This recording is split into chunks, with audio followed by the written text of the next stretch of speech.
ಹೊಸ ವರ್ಷ ಬಂತಂದ್ರೆ ಸಾಕು ಎಲ್ಲ ಸಂಸ್ಥೆಗಳಲ್ಲಿ ಕ್ಯಾಲೆಂಡರ್ ಬಿಡುಗಡೆ ಮಾಡುವ ಸಂಭ್ರಮ ಇರುತ್ತೆ.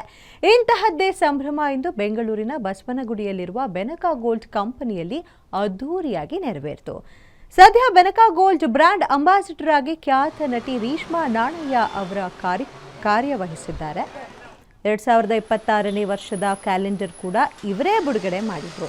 ಇನ್ನು ಬೆನಕ ಗೋಲ್ಡ್ ಕಂಪನಿಯು ಗೋಲ್ಡ್ ಕ್ಷೇತ್ರದಲ್ಲಿ ತಮ್ಮದೇ ಆದಂತಹ ಛಾಪು ಮೂಡಿಸುತ್ತಿದ್ದು ಸುಮಾರು 40ಕ್ಕೂ ಅಧಿಕ ಬ್ರಾಂಚ್ಗಳನ್ನು ಹೊಂದಿದೆ.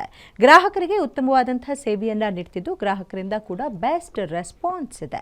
ಇನ್ನು ಕಾರ್ಯಕ್ರಮದ ಬಳಿಕ ಮಾತನಾಡಿದ ನಟಿ ರೀಶ್ಮಾ ನಾಣಯ್ಯ ಬೆನಕ ಗೋಲ್ಡ್ ಉತ್ತಮ ರೀತಿಯಲ್ಲಿ ಕೆಲಸ ಮಾಡ್ತಿದೆ, ಇದೇ ರೀತಿ ಮುಂದುವರಿಸುತ್ತೆ ಅಂತ ಹೇಳಿದ್ರು.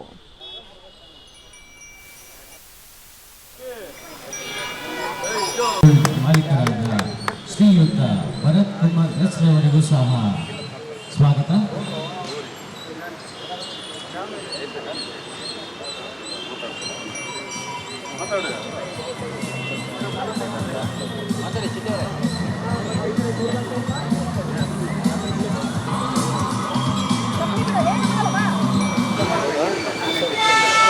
ಮೊದಲನೇದಾಗಿ ಎಲ್ರಿಗೂ ಮಕರ ಸಂಕ್ರಾಂತಿಯ ಆರ್ಥಿಕ ಶುಭಾಶಯಗಳು.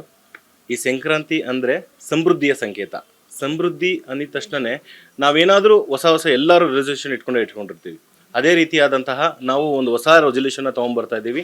ಪ್ರತಿ ವರ್ಷವೂ ಕ್ಯಾಲೆಂಡರ್ ರಿಲೀಸ್ ಮಾಡ್ತಾ ಇದ್ದೀವಿ. ಈ ವರ್ಷ ಇನ್ನೂ ಅತ್ಯಚ್ಚವಾಗಿ ಸುಮಾರು 5 ಲಕ್ಷ ಕ್ಯಾಲೆಂಡರ್ಗಳನ್ನ ರಿಲೀಸ್ ಮಾಡಿದ್ದೀವಿ.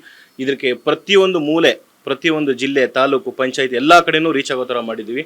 ಇದ್ರ ಉದ್ದೇಶ ಒಂದೇ, so we can don't go for the sell, you can sell the gold and save the gold. ಈ ಕಾನ್ಸೆಪ್ಟಲ್ಲಿ ತೊಗೊಬಂದಿದ್ದೀವಿ. ಇವತ್ತಿನ ಗೋಲ್ಡ್ ರೇಟ್ ತುಂಬ ಜಾಸ್ತಿ ಆಗ್ತಾ ಇದೆ. ಎಲ್ಲರೂ ಗೋಲ್ಡ್ ಸೇಲ್ ಮಾಡಿ ಗೋಲ್ಡ್ನ ಕಳ್ಕೊಬೇಡಿ, ನಮ್ಮಲ್ಲಿ ಬನ್ನಿ ಗೋಲ್ಡ್ನ ಸೇಲ್ ಮಾಡಿ ಸೇವ್ ಮಾಡಿ.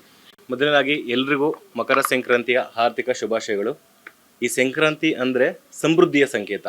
ಸಮೃದ್ಧಿ ಅಂದಿದ ತಕ್ಷಣ ನಾವೇನಾದರೂ ಹೊಸ ಎಲ್ಲರೂ ರೆಸಲ್ಯೂಷನ್ ಇಟ್ಕೊಂಡ್ರು. ಎಲ್ರಿಗೂ ನಮಸ್ಕಾರ. ಮೊದಲನೇದಾಗಿ ಎಲ್ಲರಿಗೂ ಹೊಸ ವರ್ಷದ ಶುಭಾಶಯಗಳು, ಹಾಗೆ ಸಂಕ್ರಾಂತಿ ಹಬ್ಬದ ಶುಭಾಶಯಗಳು. ತುಂಬ ಖುಷಿ ಆಗ್ತಿದೆ. ಬೆನಕ ಗೋಲ್ಡ್ ಕಂಪನಿಗೆ ಆಲ್ಮೋಸ್ಟ್ ತುಂಬ ಮಂತ್ಸಿಂದ ನಾನು ಜೊತೆಲೇ ಇದ್ದೀನಿ ಆ್ಯಂಡ್ ಇವತ್ತು ಕ್ಯಾಲೆಂಡರ್ ಲಾಂಚ್ ಆಗ್ತಿದೆ. ಸೊ ತುಂಬ ಖುಷಿ ಆಗ್ತಿದೆ. 2025 ತುಂಬ ಒಳ್ಳೆಯದಾಯಿತು ಬೆನಕ ಗೋಲ್ಡ್ ಕಂಪನಿಗೆ. ತುಂಬ ಬ್ರಾಂಚಸ್ಗಳು ಓಪನ್ ಆಯಿತು ಆ್ಯಂಡ್ ಮಾರ್ಕೆಟಿಂಗ್ ವೈಸ್ ಅಷ್ಟೇನು ತುಂಬ ಚೆನ್ನಾಗಿ ಮಾಡಿದ್ದಾರೆ ಆ್ಯಂಡ್ ಸ್ಕೀಮ್ ವೈಸು ತುಂಬ ಚೆನ್ನಾಗಿ ಮಾಡಿದ್ದಾರೆ ಆ್ಯಂಡ್ ಪ್ರತಿಯೊಬ್ಬ ಲಾಯಲ್ ಕಸ್ಟಮರು ಇನ್ಕ್ರೀಸ್ ಆಗಿದ್ದಾರೆ. ಸೊ ತುಂಬ ಖುಷಿಯಾಗುತ್ತೆ ಈ ಥರ ಎಲ್ಲ ಒಳ್ಳೆ ಸುದ್ದಿ ಕೇಳಿದಾಗ. ಸೊ 2026 ಕೂಡ ಅವ್ರಿಗೆ ಅಷ್ಟೇ ಇನ್ನೂ ಒಳ್ಳೇದಾಗಬೇಕು ಅಂತ ಕೇಳ್ಕೊತೀನಿ. ಎಲ್ರಿಗೂ ನಮಸ್ಕಾರ. ಮೊದಲನೇದಾಗಿ ಎಲ್ಲರಿಗೂ ಹೊಸ ವರ್ಷ